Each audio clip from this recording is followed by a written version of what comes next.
Budaya Cowongan merupakan budaya yang sudah ada sejak dulu.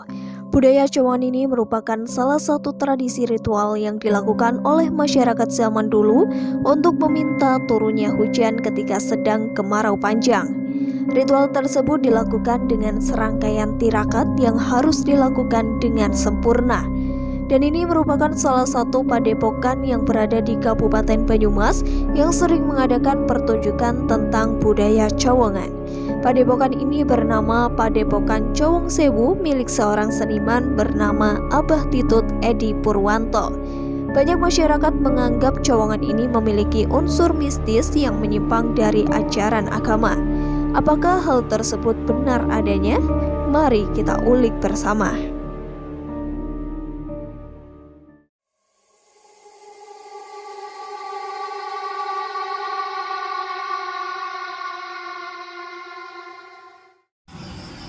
Selamat malam.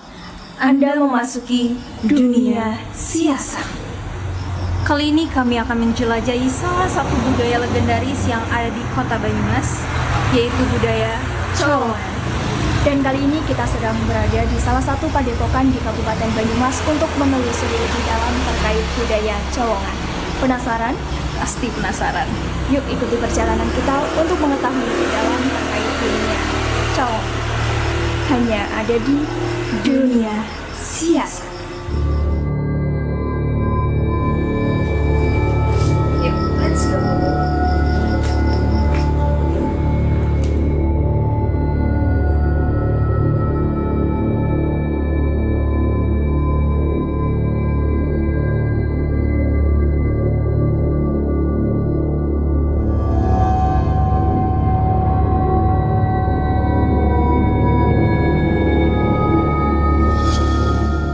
Selamat malam pemirsa, saya Herlina.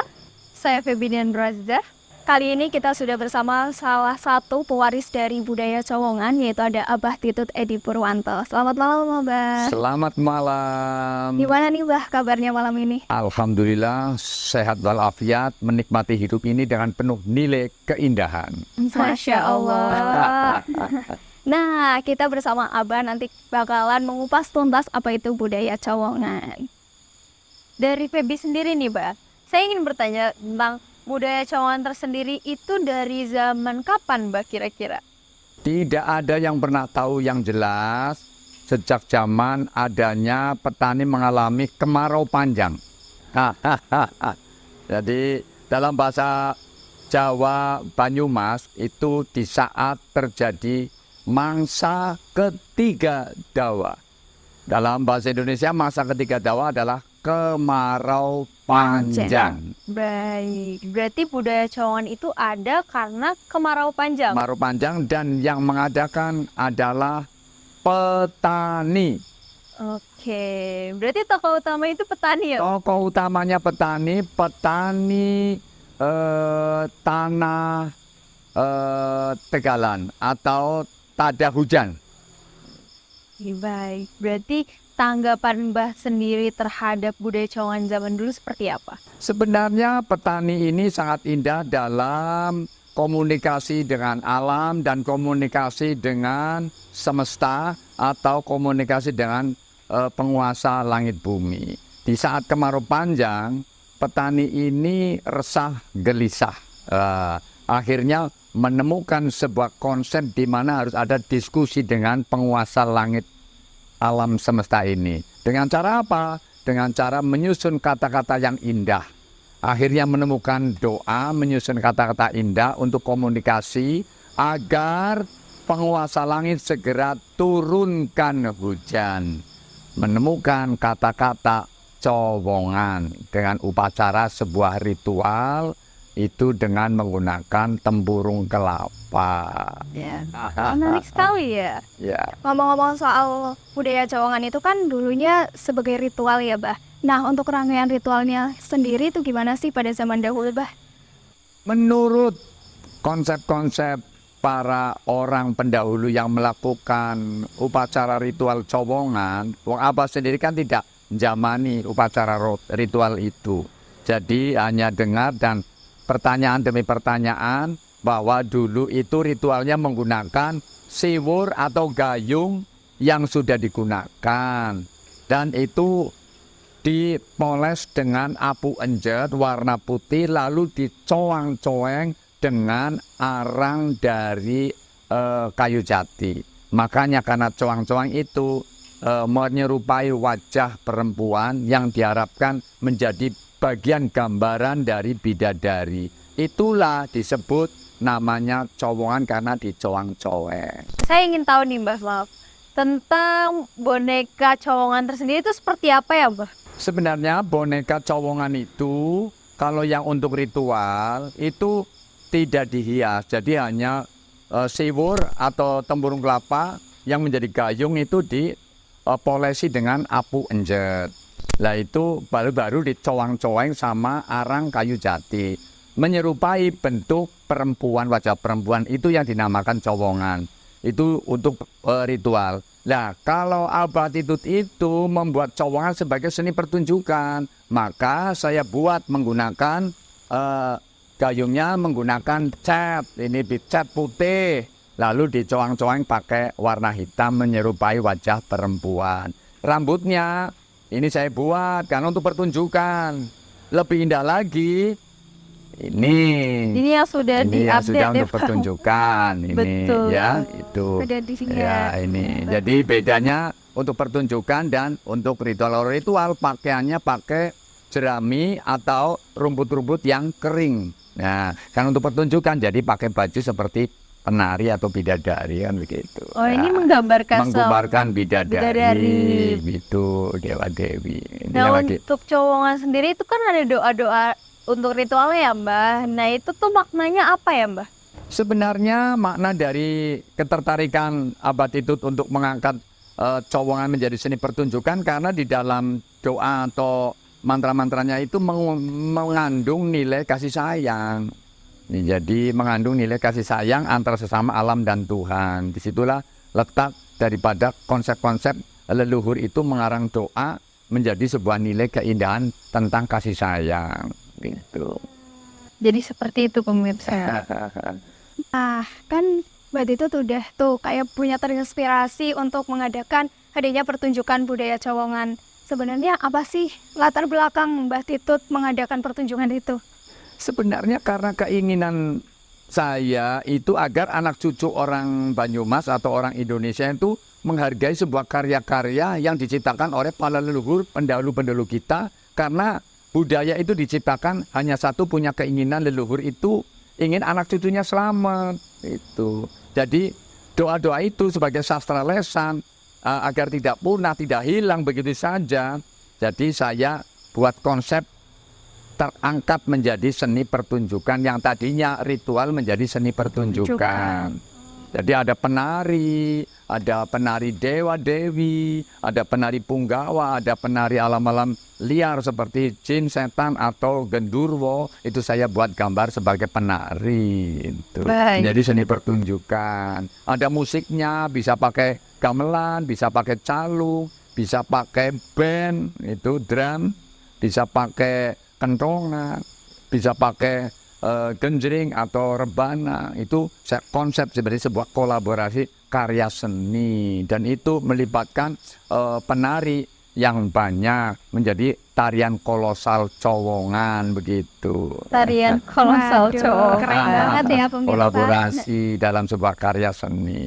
Menarik sekali nih kayaknya untuk dipraktikkan. Agar tidak menakutkan, karena ini sebuah seni pertunjukan harus memiliki daya ganggu, maka saya olah menjadi sebuah karya-karya seni yang menarik. Ada tari-tarian, ada nyanyiannya dan sebagainya. Gitu.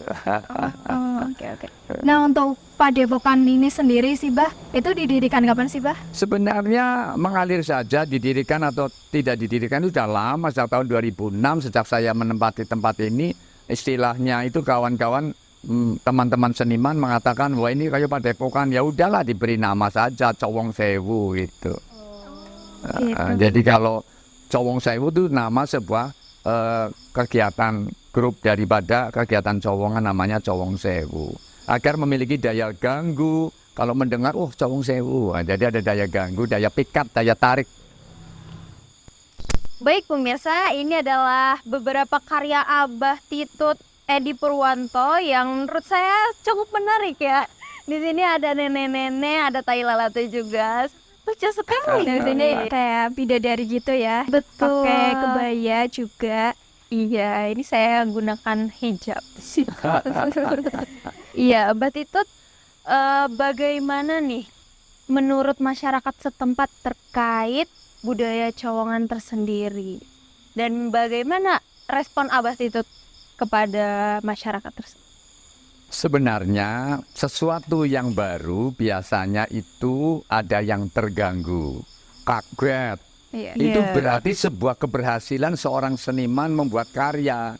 Itu letaknya ada suka atau tidak berarti itu kena daya ganggu.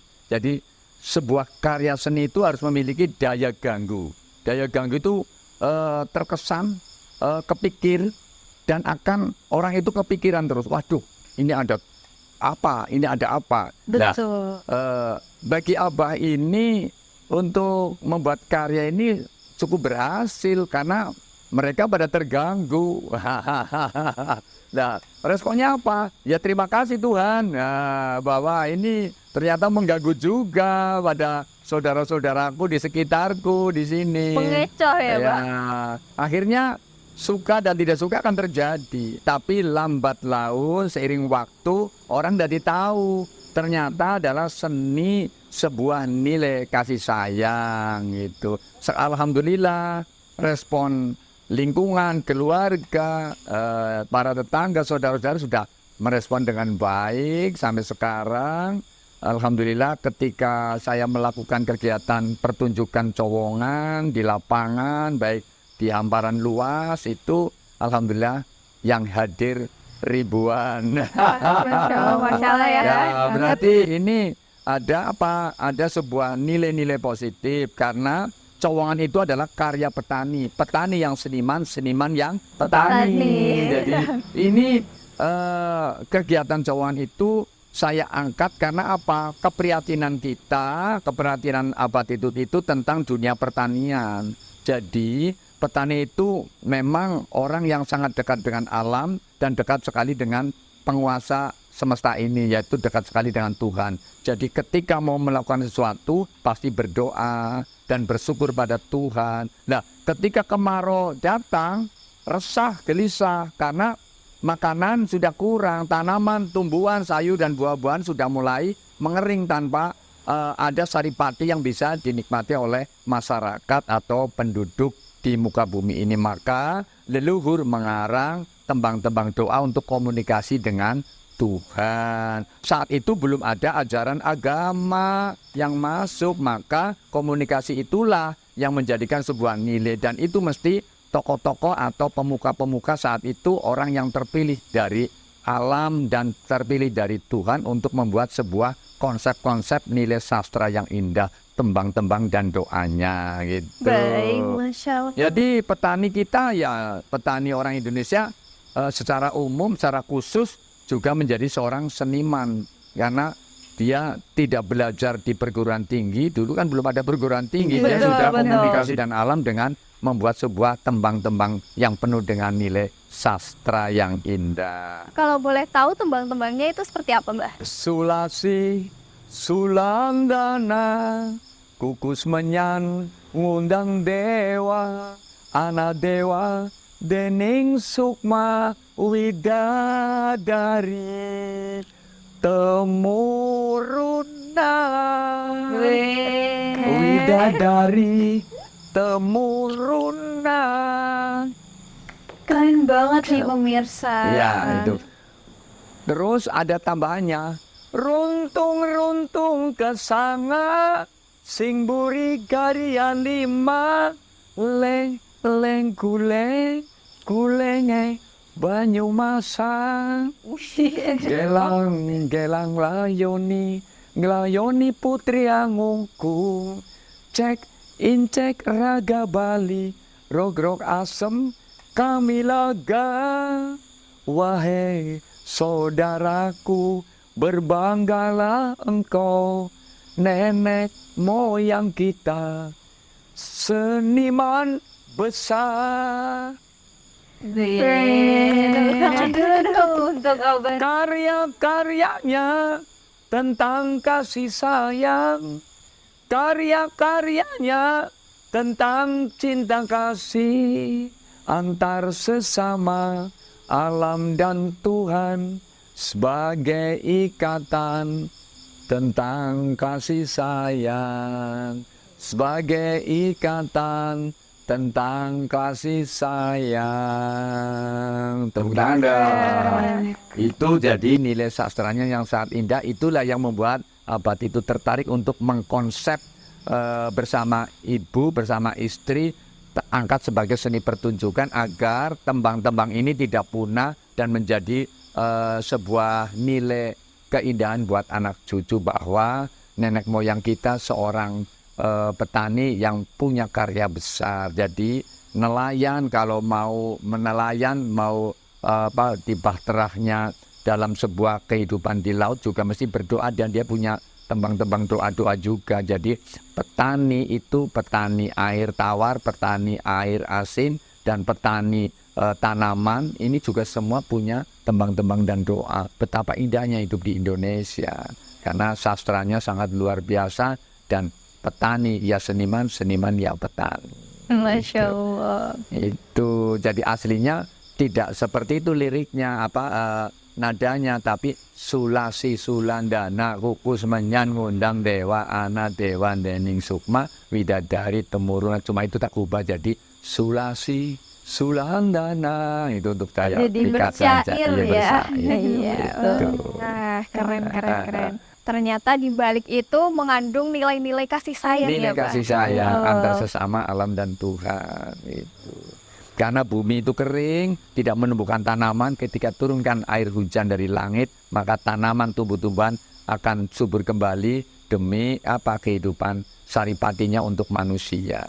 Iya, menarik sekali. Nah, tapi kan banyak ya orang-orang awam itu menganggap bahwa tadi doa-doa itu mengandung unsur-unsur mistis ya, Bah, kalau orang-orang awam. Nah, apakah sebenarnya itu ada unsur mistisnya atau nggak sih, Bah? Sebenarnya menurut saya itu doa dan itu lahir sebelum ada tuntunan agama. Jadi ya sah-sah saja yang berpikir seperti itu. Tapi faktanya saya tidak pernah menemukan hal-hal yang mistis karena yang saya angkat adalah sebuah nilai kasih sayangnya.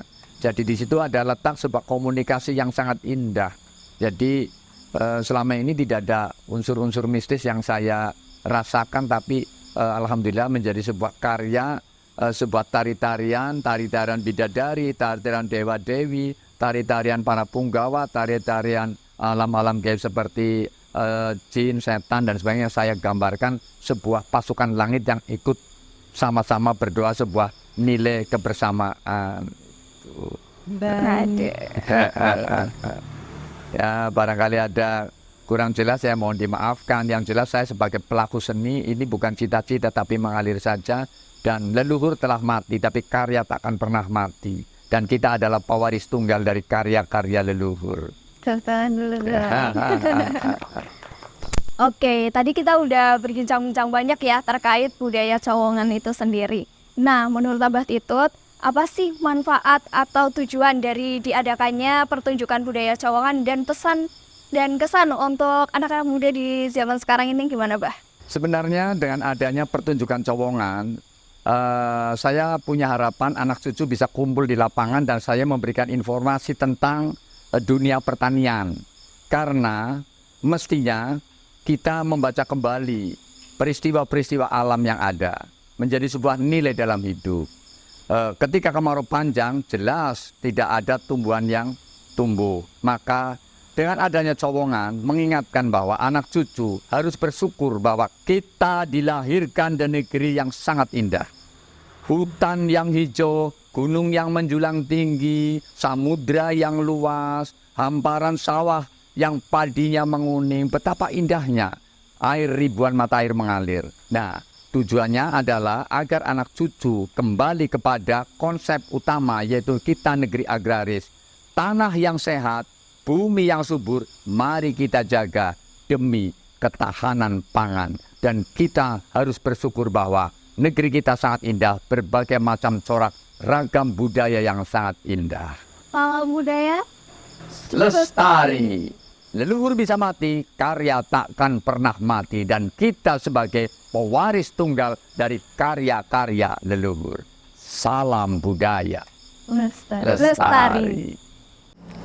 Bacalah dengan menyebut nama Tuhanmu yang maha menciptakan gunung yang menjulang tinggi, hutan hijau di sana. Masihkah ribuan mata air mengalir? Wahai anak cucuku, tanah yang sehat, bumi yang subur, mari kita jaga.